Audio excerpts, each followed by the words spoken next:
여러분들도 그분의 이름을 들어보았을 겁니다만은 빌리 그레이엄 목사지요.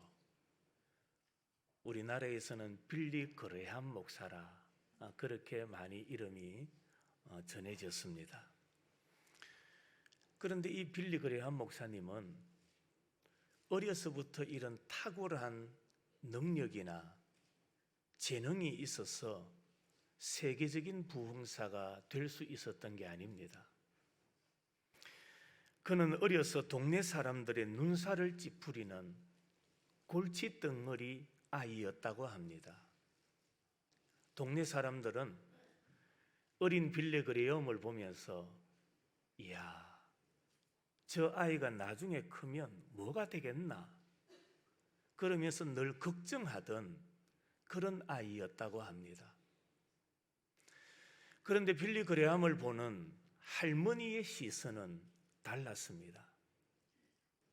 그 아이를 향해서 할머니가 말하기를 너는 말을 잘하고 사람을 이끄는 재능이 있어. 그러니 너는 그 개성을 살리면 큰 사람이 될 거야. 그 빌리 그레이엄을 격려하는 할머니였습니다. 그 할머니의 말 한마디가 빌리 그레이엄의 일생을 바꾸어 놓았다라고 말합니다. 그래서 그는 20세기가 낳은 세계적인 부흥사가 될 수 있었던 겁니다. 우리가 많이 들어서 아는 메가더 장군, 그도 동일합니다. 어려서부터 아주 개구장이었다고 합니다. 말썽을 피우고 동네 돌아다니면서 사고치고 동네 친구들을 끌고 다니는 골목 대장이었다고 합니다. 동네 사람들은 메가더를 보면서 자가 나중에 크면 뭐가 되겠나? 우리로 치면 저래가 인간 되겠나? 그렇게 여기던 사람이었답니다. 그런데 그를 격려하는 한 사람이 있었는데 그 또한 메가더의 할머니였다고 합니다. 할머니가 이 메가더를 격려하기를 너는 가만히 보니까 군인의 기질을 타고 태어났어. 장차 너는 훌륭한 군인이 될 것 같아. 그 할머니의 격려의 한마디가 메가더의 눈을 확 뜨게 만들었다고 합니다.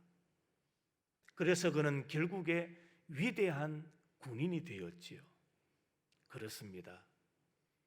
빌리 그레이엄, 메가더, 이 사람들을 통해서 우리에게 교훈하는 게 뭡니까? 칭찬 한마디가 사람의 일생을 바꾸어 놓더라는 겁니다. 여러분, 한동안 우리나라에 베스트셀러였던 책 한 권이 있었습니다.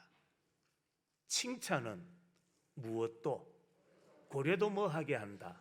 춤을 추게 한다. 예수님께서 이 땅에 오셔서 크게 세 가지 사역을 감당하셨습니다. 첫째로는 가르치시는 사역, 두 번째로는 전파하는 사역, 세 번째로는 병을 고치시는 사역입니다. 예수님은 3년 동안 제자들을 가르치셨고 복음을 전파하셨고 그리고 영육간의 병든 자들을 치유하셨습니다. 이것이 주님의 주된 사역이었고 교회를 세우신 목적이기도 합니다. 오늘 본문에 보면은 예수님께서 병을 고치시는 모습을 우리에게 보여주고 있지요. 예수님은 한 여인의 믿음을 보면서 그 여인에게 칭찬하시는 장면이 기록되어 있습니다. 오늘 이 말씀을 살펴보면서 우리 모든 성도들도 우리의 믿음도 주님으로부터 칭찬받는 믿음의 사람들이 다 되시기를 주님의 이름으로 축원합니다. 오늘 21절에 예수께서 두로와 시돈 지방으로 가셨다라고 말합니다. 두로와 시돈, 이방 땅이지요. 예수님은 복음을 전하기 위하여 이방 땅으로 가셨다라고 말씀합니다. 예수님은 이제 유대 지방에 국한되지 아니하시고 초혈통적으로 복음을 전하셨다라는 것을 우리에게 보여주고 있습니다. 이런 예수님의 모습을 본받아서 우리도 가족, 친지, 이웃을 넘어서 복음을 전하는 복음 전파자들이 되어야 할 것입니다. 예수님께서 두로와 시돈 지역으로 나가실 때에 가나안 여인이 예수님께로 나왔다라고 말씀합니다.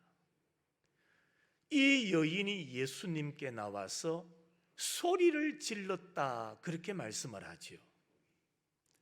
가나안 여인, 이방 여인입니다.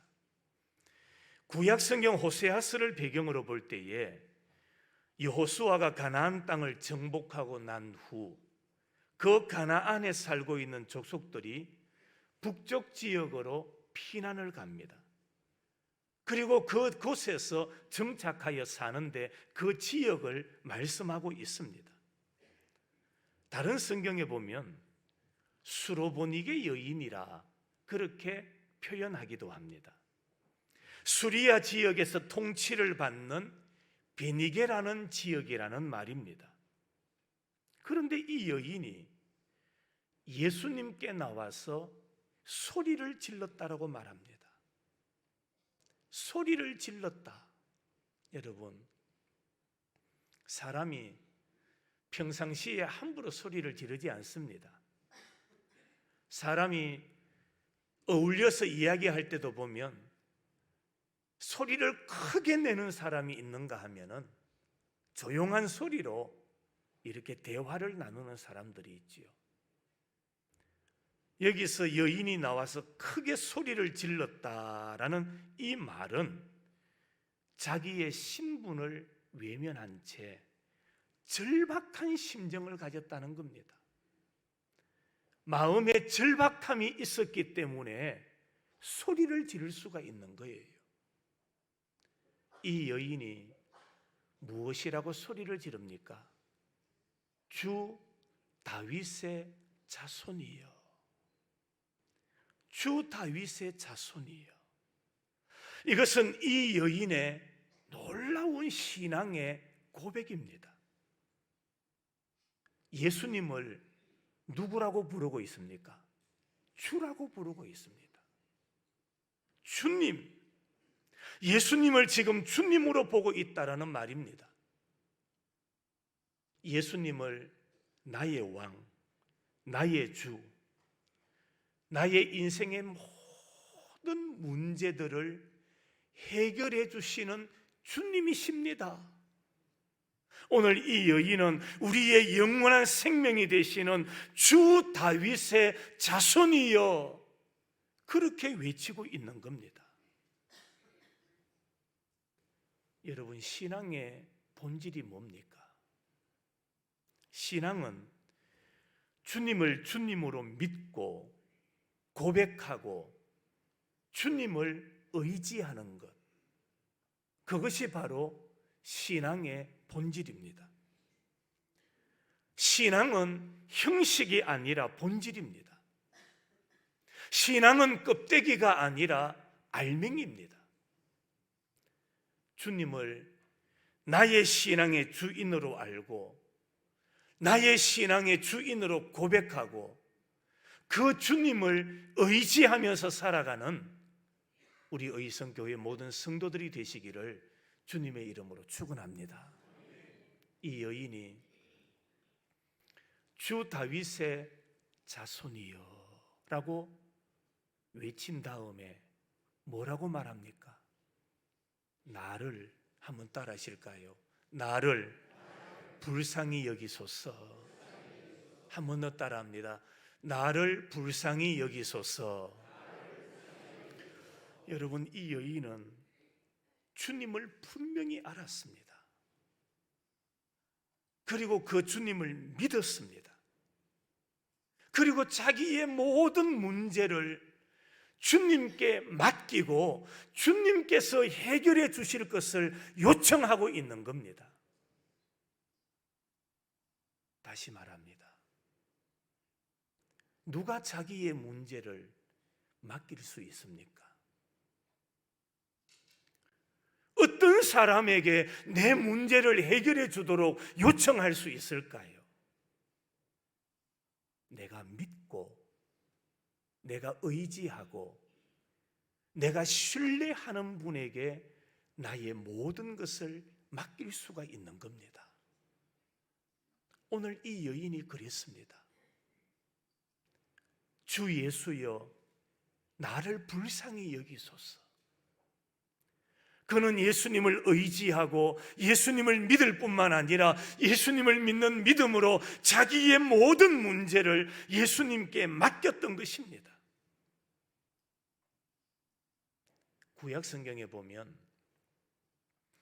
불쌍히 여겨달라는 것은 애절한 기도문이다, 그렇게 말합니다.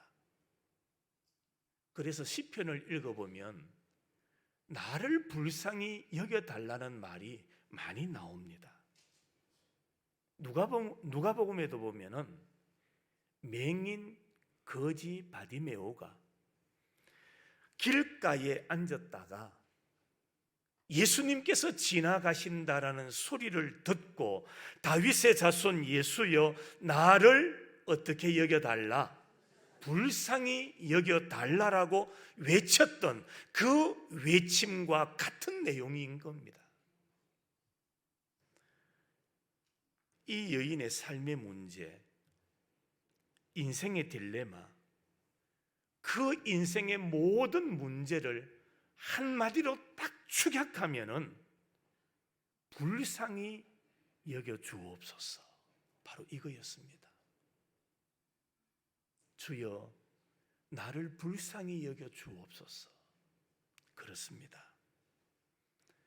여러분들도 하나님 앞에 나올 때,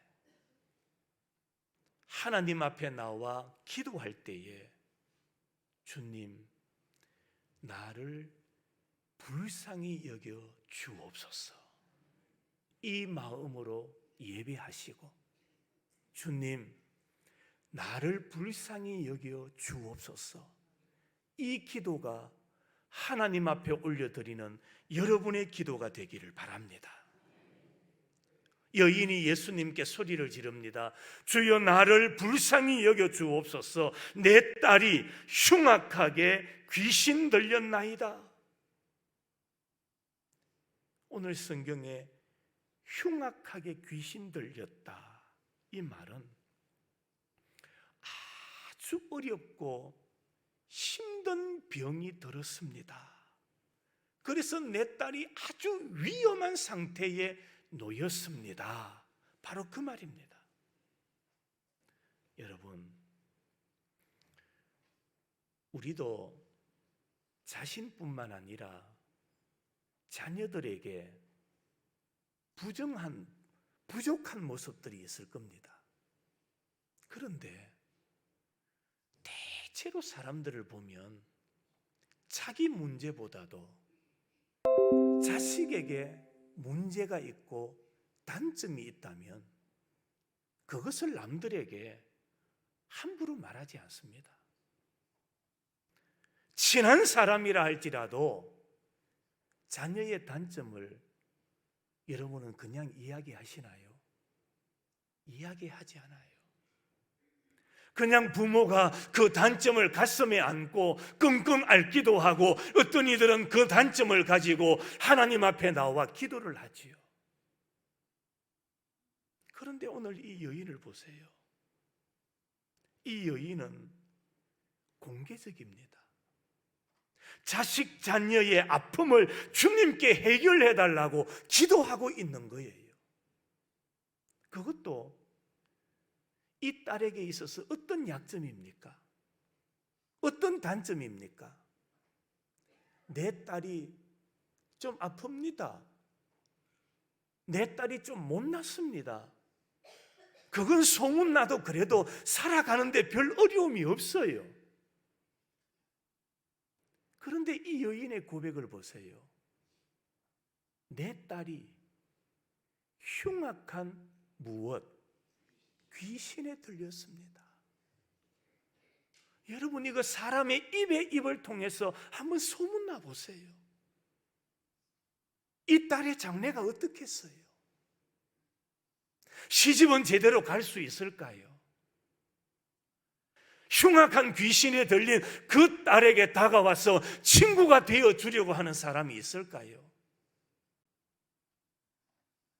그런데 이 여인은 자기 딸의 부족한 점, 그 딸의 아픔을 공개적으로 드러내면서 주님께 아뢰고 있는 겁니다. 예수님, 불쌍히 여기시고 고쳐주옵소서. 단점을 말한다는 것은 절박한 믿음, 진실한 믿음, 철저한 믿음이 없으면 할 수 없는 일이라는 것입니다. 그런데 이 여인이 예수님께 나와서 나를 불쌍히 여겨주세요. 내 딸이 흉악한 귀신에 들렸습니다. 이렇게 소리 지르면서 예수님께 아뢰을 때에 오늘 23절 말씀에 보면 예수님은 이 여인을 보고 아무런 말씀도 하지 않았다라고 말합니다.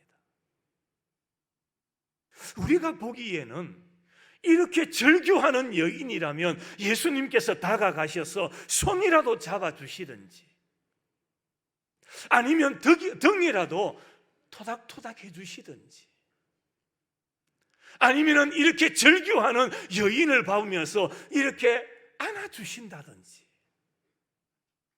이런 모습이 있을 만도 한데 우리 예수님은 아무런 대답도 하지 않으셨다라고 말합니다. 이것은 예수님께서 지금 예수님 앞에 나와서 나를 불쌍히 여겨달라고 말하는 이 여인의 믿음을 지켜보고 계시는 거예요. 이 여인의 믿음을 시험하고 계시는 거예요. 테스트하고 계신다라는 말입니다. 과연 이 여인이 순수한 믿음을 가지고 있느냐?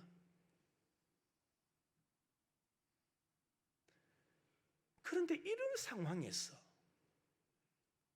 우리가 보면은 전혀 이해할 수 없는 다음 문장이 나와요.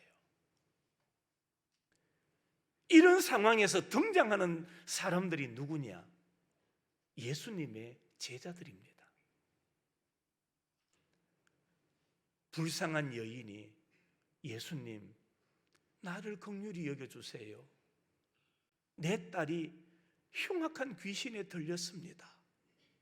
예수님은 그 이야기를 들으면서 그 부르짖음을 들으면서 아무 말씀도 하지 않는 상황에서 그 사이에 툭 끼어드는 무리가 있었는데 그들이 누구였다고요? 예수님의 제자들입니다. 여러분, 끼어들지 말았어야 할 제자들. 그런데 그들이 이 여인과 예수님 사이에 끼어들어서 뭐라고 말하는지 아세요?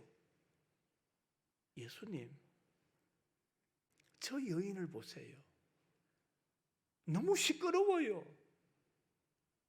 저 여인이 너무 시끄러우니 예수님, 저 여인을 좀 쫓아내 주세요. 좀 가게 만들어 주세요. 그렇게 요구를 합니다. 여러분은 이 성경의 문장을 쭉 읽어가면서 여인이 예수님께 불쌍히 여겨달라 할 그때에 예수님은 가만히 계시고 그 사이에 끼어드는 이 제자들의 모습을 보면서 어떤 생각이 드십니까? 이것은 제자답지 못한 행동입니다. 제자답지 못한 행동이었어요. 여러분, 우리도 그렇습니다. 우리도 예수님을 믿는 하나님의 자녀다. 예수님의 제자라고 말하지만은 예수님의 제자답지 못한 말을 하기도 하고, 성도답지 못하고, 직분자답지 못한 행동과 말을 하며 살고 있지는 않습니까? 여인이 불쌍하게 여겨달라 할 때는 가만히 계시던 예수님, 제자들이 나서서 예수님, 저 여자 너무 시끄럽습니다. 좀 돌려보내주세요 라고 했을 때 예수님께서 제자들에게 하신 말씀을 우리는 마음에 새겨야 됩니다. 오늘 26절입니다. 자녀의 떡을 취하여 개들에게 던짐이 마땅치 아니하니라.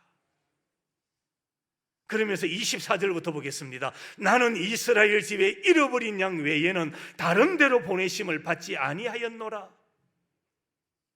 여러분, 이게 무슨 말씀일까요? 나는 이스라엘의 잃어버린 양 외에는 다른 데로 보내심을 받지 않았다.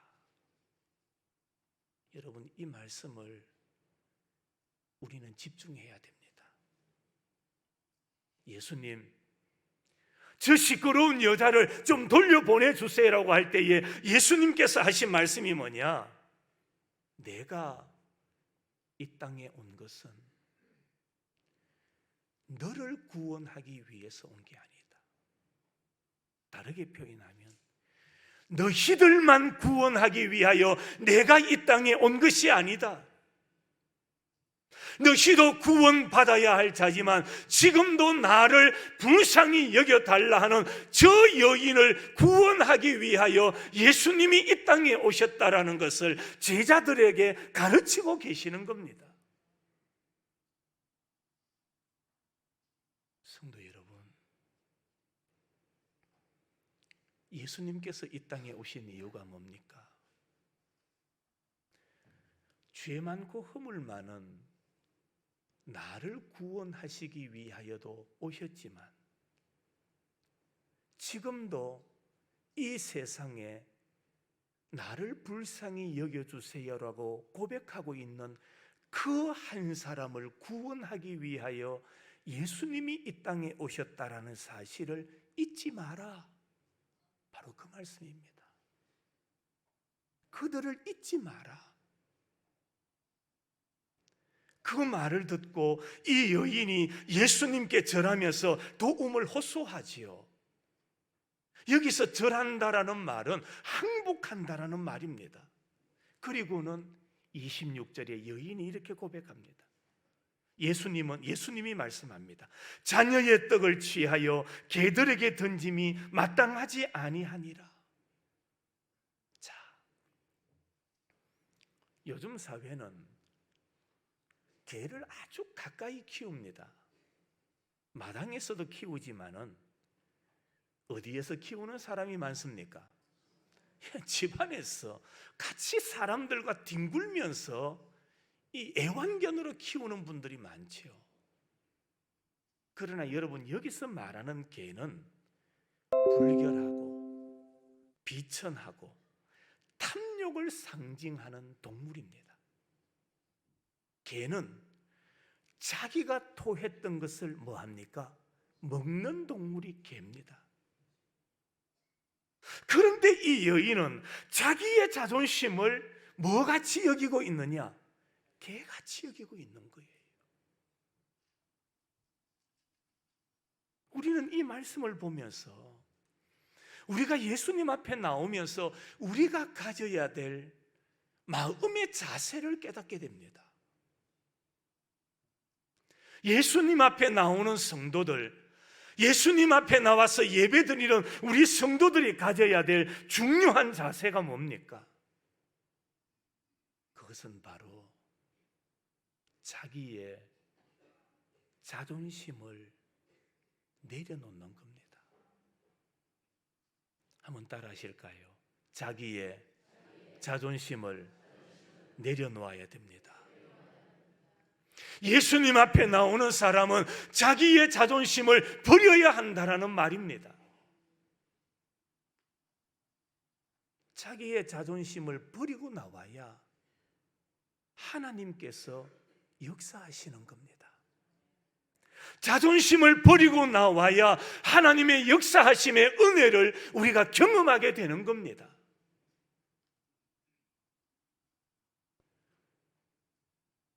이 여인은 자존심을 버리고 예수님 앞에 나왔습니다. 예수님은 소원을 품고 집요하게 강청하는 이 여인에게 해답을 주고 계시지요. 뭐라고 말씀합니까? 여자여, 내 믿음이 크도다. 그 다음 뭐라고 말씀합니까? 내 소원대로 되리라. 할렐루야. 다 버리고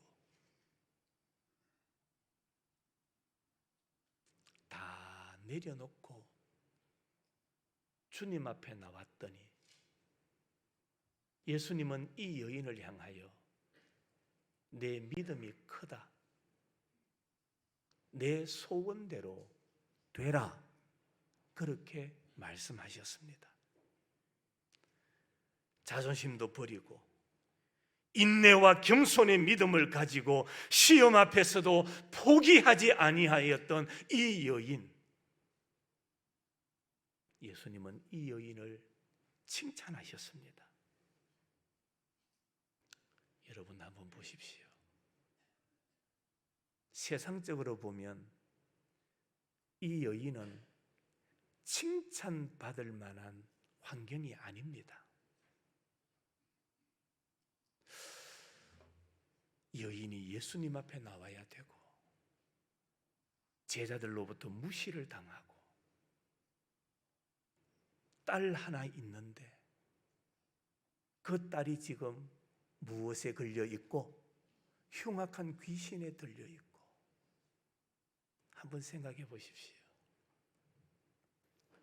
딸을 둔 엄마가 언제 행복하겠습니까?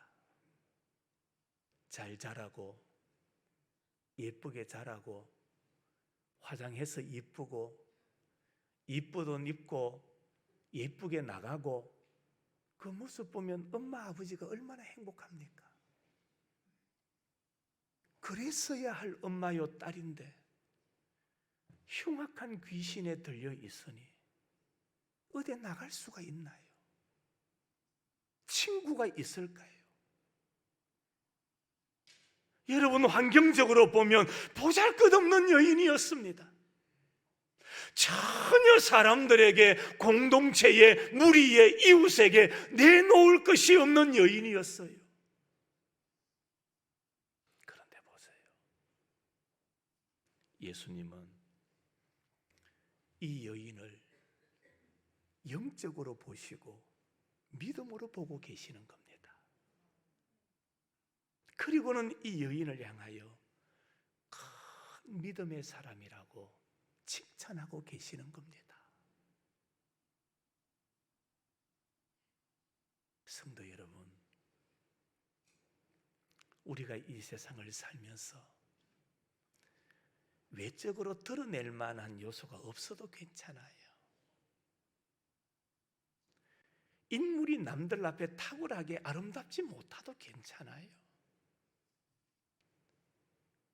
키가 좀 작아도 괜찮고요. 하나님께서 우리에게 뭘 보고자 원하십니까? 우리의 마음을 보시고 우리의 영을 보고 계시는 겁니다. 하나님은 지금도 우리의 중심을 보시면서 내 믿음이 크도다라고 말씀하실 만한 그런 믿음의 사람이 되기를 원하고 계시는 겁니다. 성도 여러분, 우리 모든 성도들도 칭찬받는 큰 믿음의 사람들이 되기를 주님의 이름으로 축원합니다. 어머니의 끈질긴 기도가 자녀의 병을 낫게 합니다. 이 이방 여인은 보면은 체면도 버렸습니다. 자존심도 버렸습니다. 소원을 품고 믿음을 가지고 주님께 부르짖었습니다. 그랬더니 내 소원대로 되리라. 주님의 응답이 있었습니다. 성도 여러분, 고통 중에 있습니까? 주님께 부르짖어 기도할 수 있는 성도들이 될 수 있기를 바랍니다. 육체적인 아픔과 질병 가운데 있는 성도가 있습니까? 주님을 찾으시기를 바랍니다. 남들에게 말할 수 없는 심령의 고통을 안고 살아가는 성도들이 있습니다. 그 마음을 가지고 신음하고 계시지 말고 주님 앞에 나와서 주님께 부르짖어 기도할 수 있는 믿음의 사람들이 될 수 있기를 바랍니다. 그래서 주님께로부터 내 믿음이 크도다, 내 소원대로 되리라.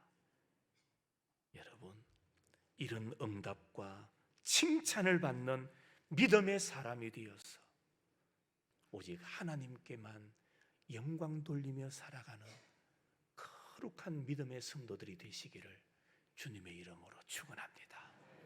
하나님 아버지,